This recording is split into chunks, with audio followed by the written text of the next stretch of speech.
I was not allowed to speak with other inmates. In fact, for 60 straight years, I did not sleep on a bed. For months on end, I was either held incommunicado, in solitary confinement, or handcuffed and in transit to the next prison or detention camp. Relatives died, including my beloved mother and my own brother, and I never got the chance to say goodbye. I would not wish this to torment upon anyone, not even my worst enemy. Together with my comrades who endured torture and survived those dark days of despair, we would never let Kenya degenerate down the road of terror. No, not on our watch, not on my watch. But there was a positive side to my story. It's about a friend, Alando, of legendary beauty, with brave heart of Luanda Magere. And this is the woman who stood by me when I was shunned by many. This is the wife of my youth, love of my life, and partner to death, Mama Aida Betty Nyawira Odinga.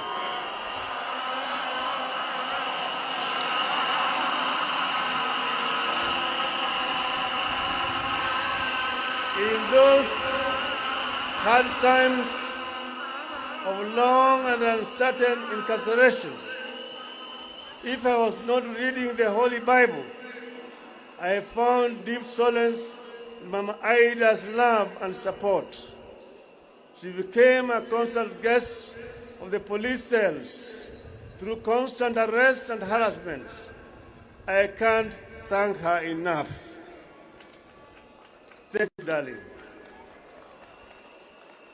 Fellow citizens, what makes a great nation is not the man it produces, but the man it honors.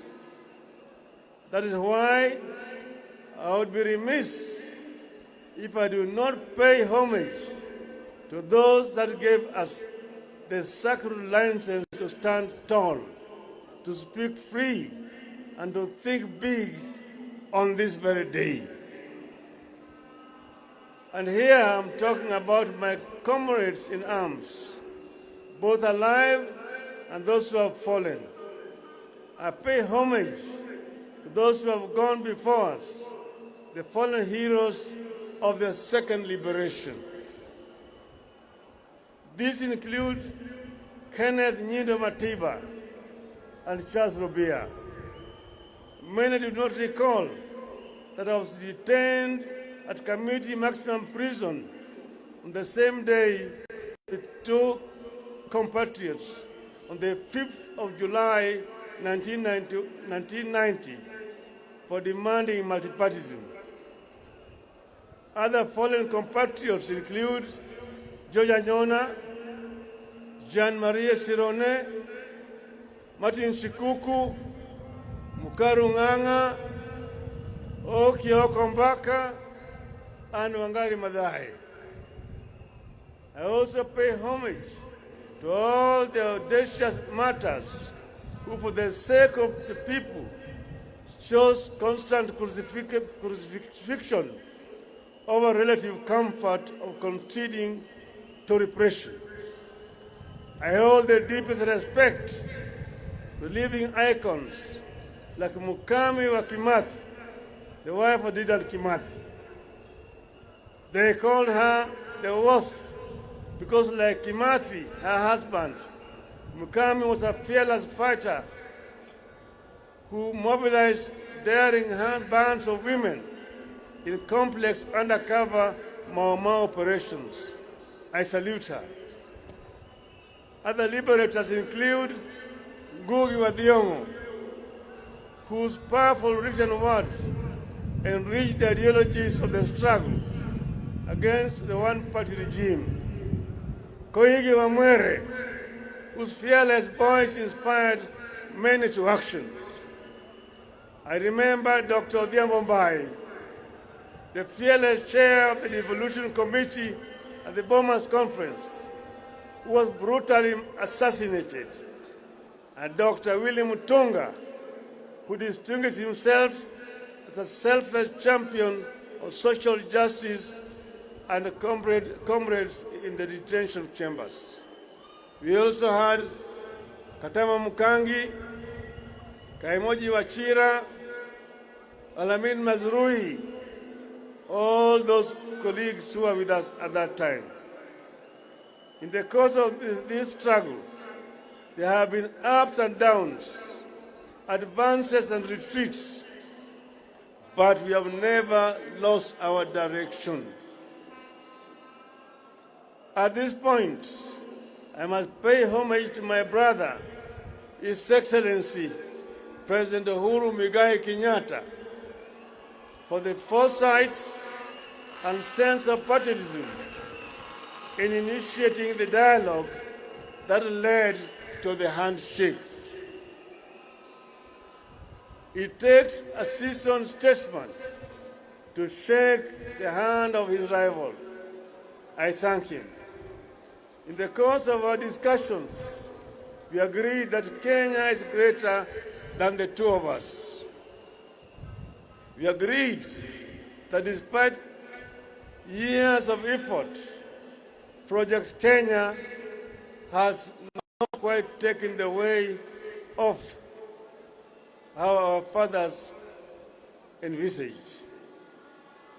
Where our founders envisaged unity, we have been held back by divisions, tribe against tribe, region against region, men against women, leader against leader. As if these divisions have not been costly enough, there are still massive efforts by other people to divide us further, as rich and poor, young and old. We agreed that where our fathers dreamt of plenty within our borders, poverty has taken deep roots in our land. We agreed that we must deal a deadly blow to corruption before it brings down our country. We resolved to work together to unite our people in order to realize the Kenyan dream as coined by our founding fathers. Justice is our shield and defender. May we dwell in unity, peace and liberty. Plenty be found within our borders. That is the foundation of the Azimio la Umoja.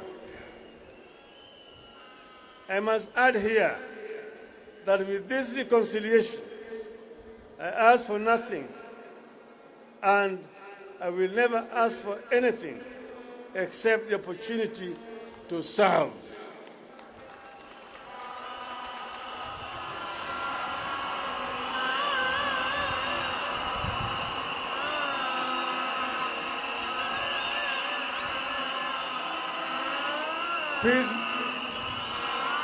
Peacemaking is not a self-enriching enterprise. It is a calling from God. Blessed are the peacemakers, for they shall be called the children of God. Fellow countrymen, let me shift gears now to other stories. Those that I witnessed, listened to, and collected on my Azimio la Umoja tour of every corner of our greatest republic over the last 3 months. This meeting today, the culmination of the Azimio la Umoja journeys we have taken together. And you have already seen through the videos some of the issues that were raised during the consultations. Kenyans spoke from their hearts during the 15th Azimio la Umoja mammoth meetings. At the coast, wananchi reminded me that land issues remain a subject of pain. Many families long for the privilege of possessing family land that they can pass down to generations. They cried about the huge impact of the Standard Gauge Railway on their businesses. We traveled into the river North Rift, and there I listened to concerns of residents whose livelihoods are being destroyed by cartels in agriculture.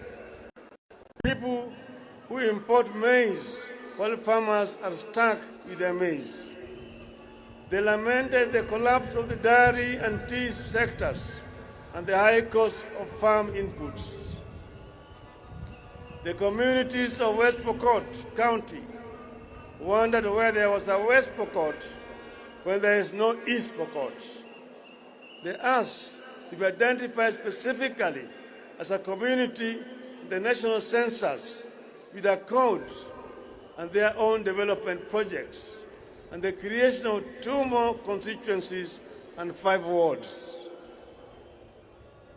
I also spent time in the Mount Kenya, both west and east, and I can confirm to this congregation that if the mountain was smooth, it would be impossible to climb it.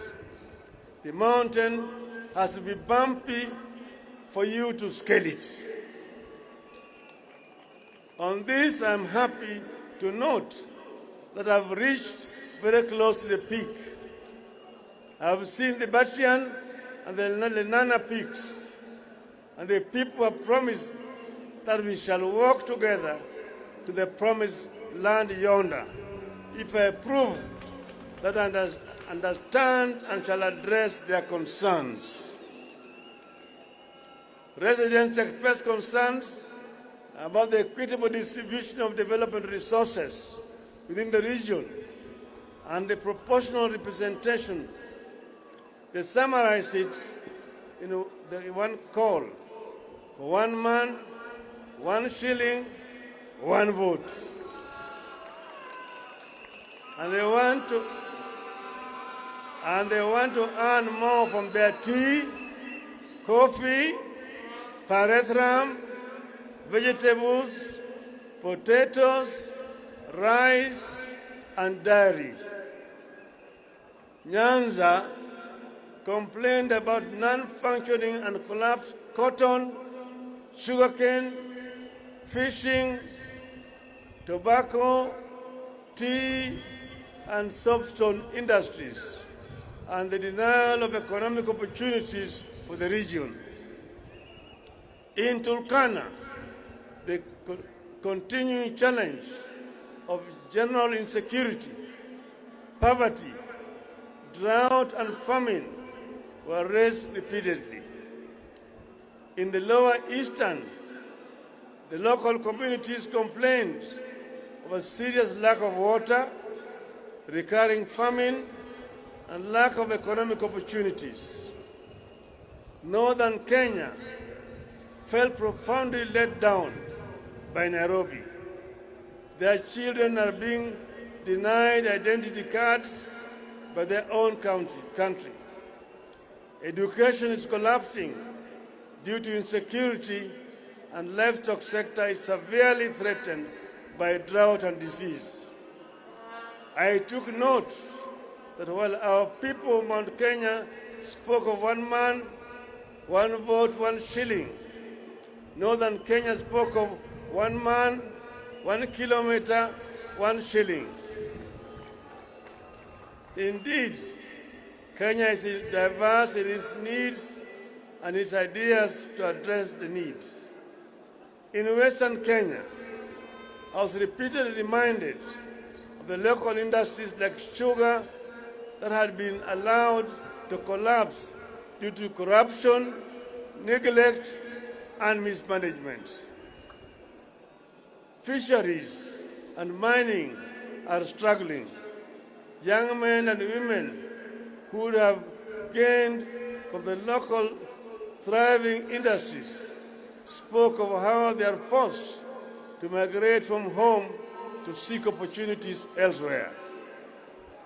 The Mag community is worried about a lack of livestock and pastoralist economy.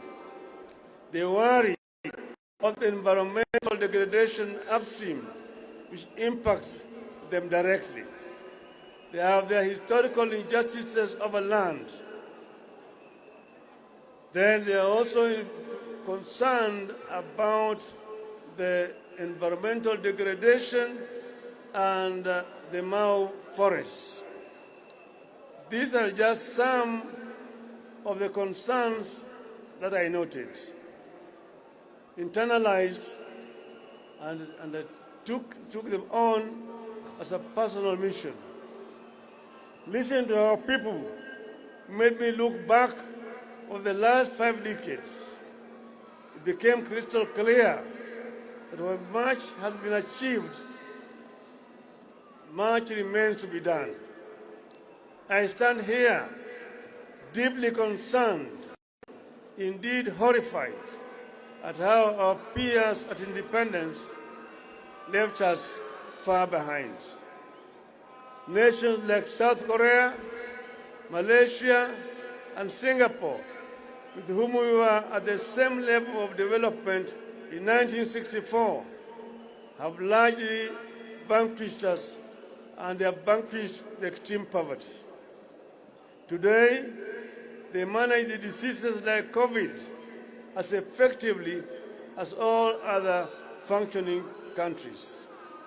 Their education systems have dealt a deadly blow to the ignorance and put them in the Premier League of the Fourth Industrial Revolution.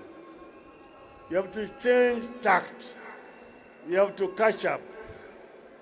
Fellow Kenyans, following the listening hours and to address the concerns that have emerged, we came up with a 10-point people's program as follows.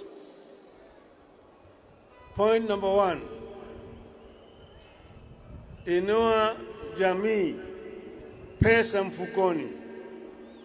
A nation's greatness is judged by how it treats its poor and vulnerable. Pesa mfukoni is a social protection program that will deliver 6,000 shillings per month to the 2 million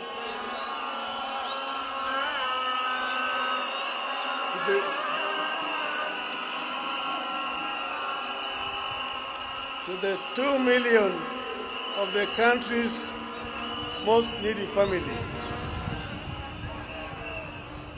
And I want to emphasize, it is not a handout, but an investment and a foundation for a new transformational value chain that will also trigger massive economic activity and create thousands of localized small-scale businesses and enterprises across the country. This will lead to millions of jobs and the eventual development of a thriving middle class. The resulting middle class and small and medium enterprises will be a robust market for larger, more national corporations. Point number 2, Baba Care. Each of us has experienced the all-consuming strain that accompanies the ill health of a family member. We will ensure that each and every Kenyan has a social insurance, a health insurance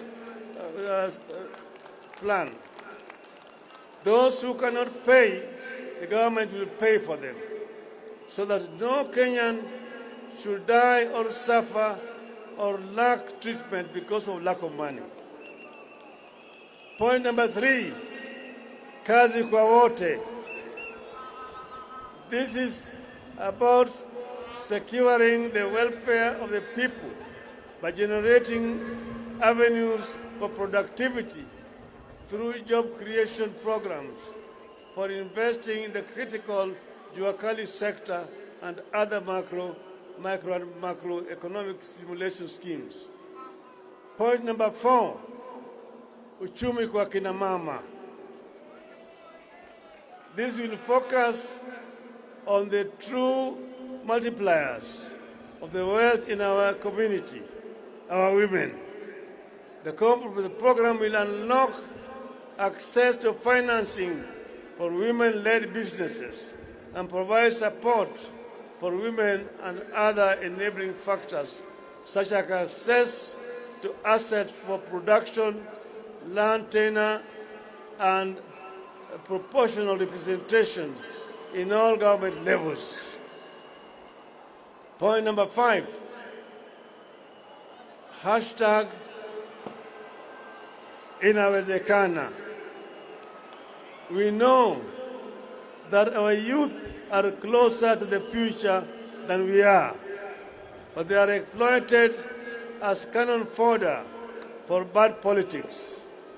Now more than ever, we need to invest in preparing our youth for that future.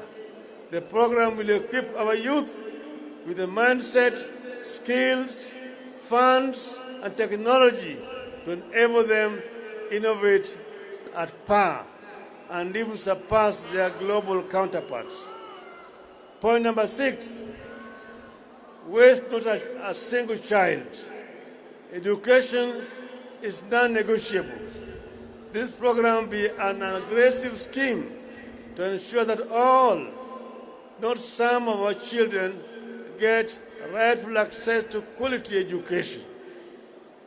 Point number 7, for Northern Kenya. Sorry. Point number 7, for Kuzanja. The aim here is not to merely feed, but to generate agricultural bounty that Kenya has the potential to produce. We will factor in climate change, adaptation, and mitigation to support and help realize high agricultural productivity across the nation. Point number 6 is about Northern Kenya, where children have dropped out of school because of lack of teachers. We will have affirmative action program to ensure that teachers are admitted at a lower rates so that we can have sufficient teachers to teach in schools in Northern Kenya.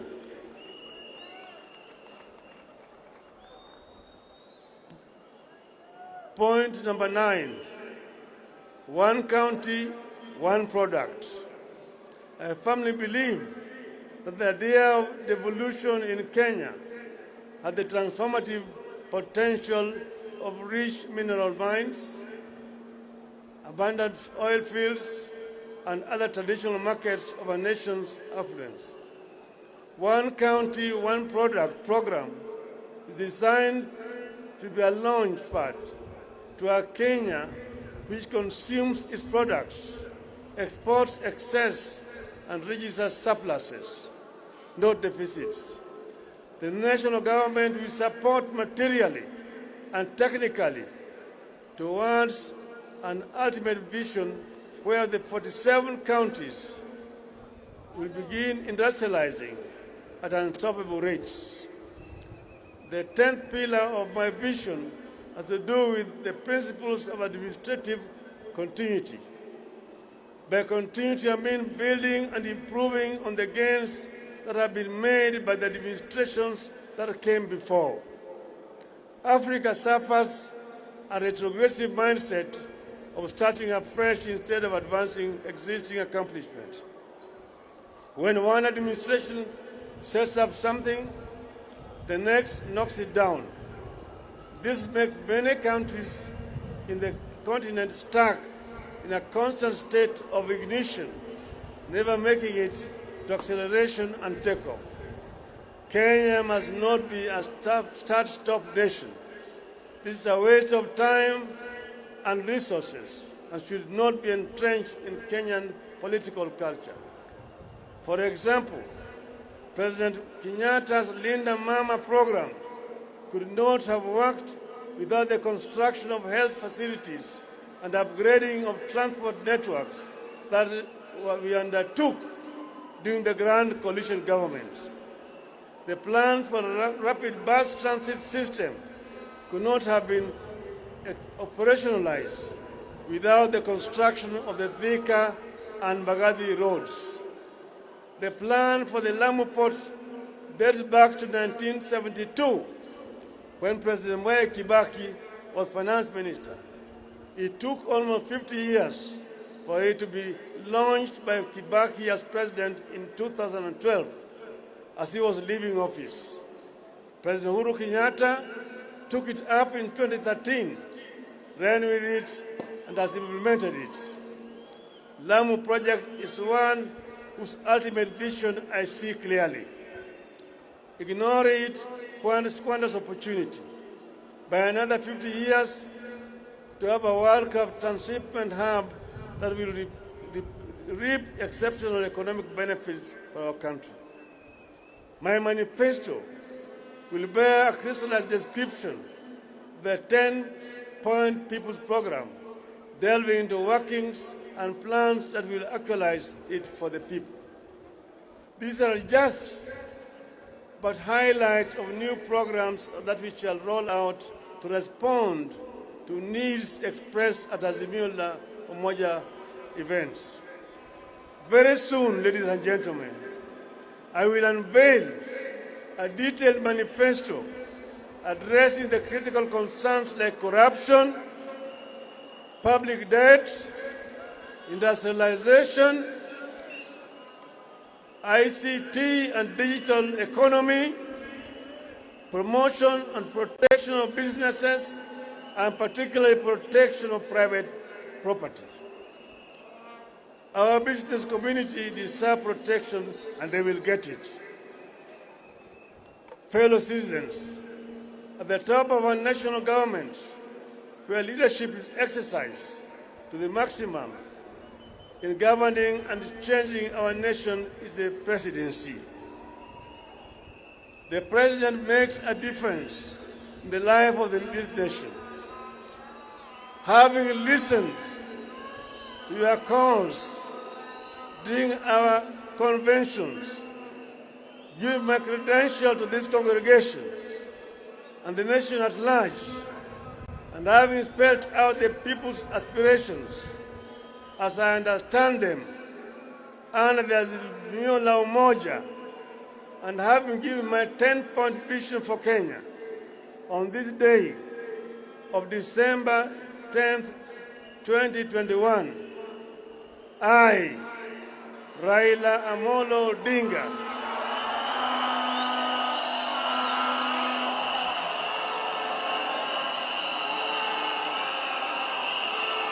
having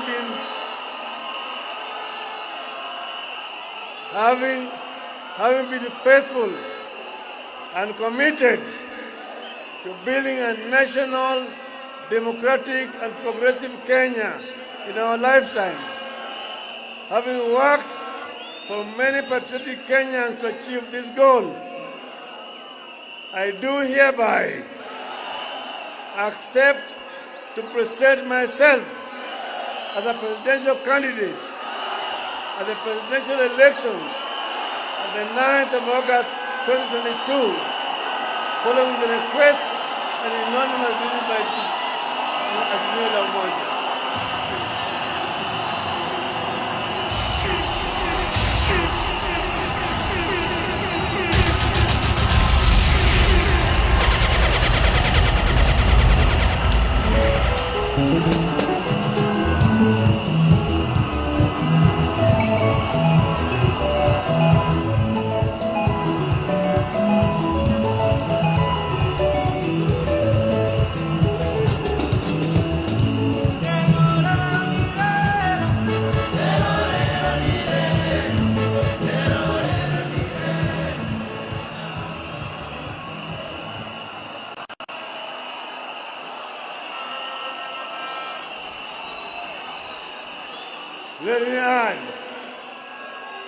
I'm not running for the president to oppose anyone, but to propose better policies.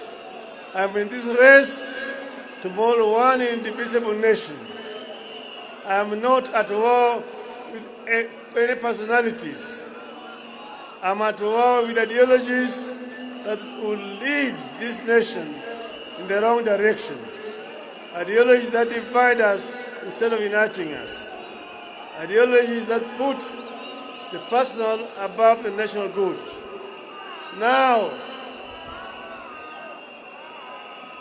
I want you to listen to me. Vijana mpo? Vijana hoi!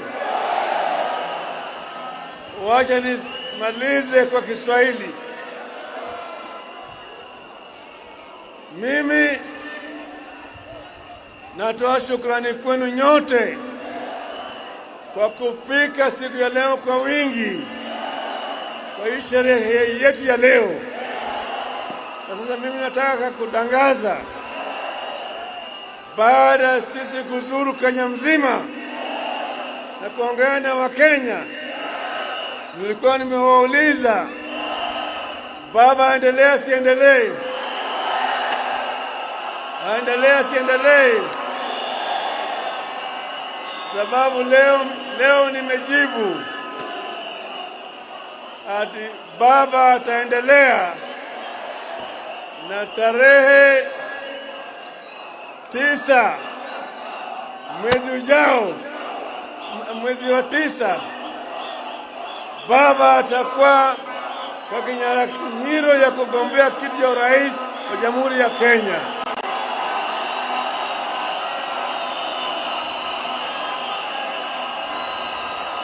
Vijana we! Wewe!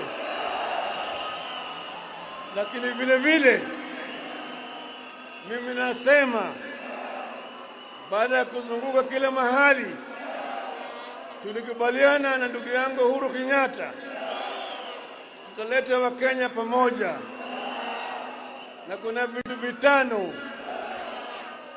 Moja inaitwa utu, pili ni undugu, tatu ni umoja, nne ni usawa, tano ni uzalishaji. Haya yote tuliunganisha pamoja na kitu kinaitwa Azimio la Umoja. Kwa hivyo nataka lend me my ears. Ngojeni kidogo vijana. Ngojeni kidogo vijana. Vijana we! Vijana we! Vijana we! Natangaza kuanzia leo Azimio la Umoja itakuwa Azimio la Umoja Movement, na itakuwa ni mseto. It will be a coalition. Azimio la Umoja Movement. Na nikisema azimio, mnasema inawezekana.